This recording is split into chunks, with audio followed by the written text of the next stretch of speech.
Bienvenue sur la chaîne Mes trotteurs favoris. Aujourd'hui, on parlera d'une course de plat qui va faire vibrer tous les passionnés, le Qatar Prix du Jockey Club 2025. Attachez vos ceintures, parce que ça promet du lourd. La sublime piste de Chantilly nous ouvre ses portes pour un événement hippique d'exception.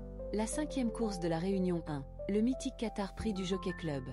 C'est la course reine pour les poulains et pouliches de 3 ans, un véritable test de vitesse, de fond et de talent sur la distance classique de 2100 mètres, corde à droite. Avec une allocation incroyable de 1 500 000 €, c'est tout simplement l'un des groupes les plus prestigieux de l'année, une étape cruciale pour la carrière de ces jeunes champions. Le gagnant de cette course décroche non seulement la gloire et une somme colossale, mais aussi un ticket d'or pour le Qatar Prix de l'Arc de Triomphe. Autant vous dire que la crème de la crème sera au rendez-vous, avec des jockeys de renom et des entraîneurs qui préparent cette course depuis des mois. La tension est à son comble, et on attend du grand spectacle. Maintenant, passons à ce qui nous intéresse le plus, l'analyse de mes chevaux sélectionnés pour ce Quintet Plus. On va décortiquer ensemble leurs aptitudes et leurs atouts. Le numéro 15, Camille Pissarro, entraîné par le maître AP. O'Brien est un poulain qui, comme souvent avec cet entraîneur, arrive avec une préparation soignée et un pédigré en béton. Monté par Ryan Moore, c'est un atout majeur. Les chevaux d'Aubrian sont connus pour leur endurance et leur capacité à s'adapter à différents terrains. Sur 2100 mètres, sa tenue devrait être un avantage. Son numéro de corde, 1, est idéal pour prendre un bon départ et se placer. Le numéro 8, Ebetli est un poulain qui a montré de belles choses jusqu'à présent. Bien que moins médiatisé que certains, il a souvent prouvé sa combativité. Sa performance dépendra beaucoup de sa capacité à gérer la pression d'un groupie. Le 2100 mètres peut lui convenir s'il a une bonne pointe de vitesse finale. Il faudra surveiller son comportement en course pour voir s'il peut tenir le rythme. Le numéro 6, Qualificar, sous la houlette du légendaire André Fabre et monté par William Buick, est un sérieux prétendant. Les chevaux de Fabre sont souvent des modèles de régularité et de progression. Le 2100 mètres sur la corde à droite de Chantilly est un terrain qu'André Fabre connaît par cœur. Qualificar est un poulain qui doit avoir de la tenue et de la classe pour viser les premières places. Le numéro 17, Siniléo, un autre protégé d'André Fabre, Siniléo, aura également de sérieux arguments. Avec Maxime Guyon en selle, c'est un duo qui fonctionne bien. Souvent, lorsque Fabre présente 2 chevaux, il faut se méfier du second. Siniléo pourrait être un cheval de progression, capable de surprendre à ce niveau si la course est rythmée. Sa fraîcheur sera un atout. Le numéro 11, Luté, entraîné par CH Fellow, arrive avec l'ambition de créer la surprise. C'est un poulain qui pourrait être à l'aise sur cette distance s'il a le bon parcours. Les chevaux britanniques ont souvent une bonne tenue et peuvent être très pugnaces.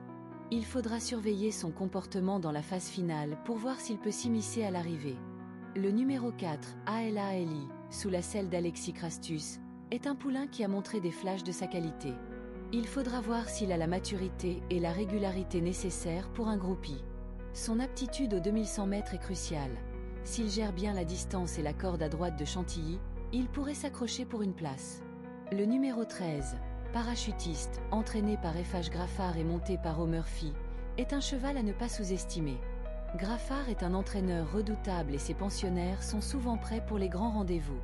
Parachutiste devrait avoir de la tenue et une bonne capacité d'accélération pour viser les places d'honneur.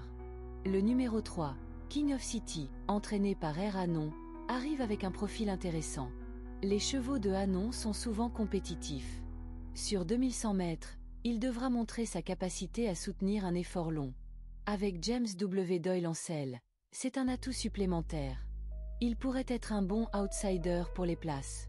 Le numéro 16, Nitois est le 3e poulain de l'écurie André Fabre dans cette course, ce qui en dit long sur la confiance de l'entraîneur en ses chances. Avec Alexis Pouchin, ce poulain aura l'avantage d'une excellente préparation. Sa performance peut être un baromètre pour les outsiders. Il faudra être attentif à son comportement. 10. Le numéro 9, Bowmark, entraîné par le duo GT Gosden, est un poulain qui représente l'élite britannique. Les Gosden sont des habitués des groupies. Avec Tom Marquand, il a un jockey de talent. Sa capacité à tenir les 2100 mètres et à s'adapter à la piste de Chantilly sera déterminante. Il a le potentiel pour s'immiscer dans la bonne combinaison. Pour le 2/4, mes bases solides sont 15 à 8, 6. Pour le tiercé, Je mise sur la combinaison suivante. 15 à 8, 6. Pour le quarté, on allonge la combinaison avec 15 à 8, 6 à 17. Et voici mon quintet plus. Mes bases sont 15 à 8, 6 à 17. Et je les associe avec 11 à 4, entre 13 et 16, 9. Enfin, pour le multi en 7 chevaux, ma sélection est 15 à 8, 6 à 17, 11 à 4, 13. Voilà les amis, mes choix pour ce Qatar Prix du Jockey Club 2025. J'espère que cette analyse vous sera utile. N'oubliez pas de liker cette vidéo, de vous abonner à la chaîne Mes Trotteurs Favoris si ce n'est pas déjà fait, et de laisser vos propres pronostics en commentaire. Je vous souhaite à tous une excellente course et de bons gains. On se retrouve très vite pour de nouvelles analyses.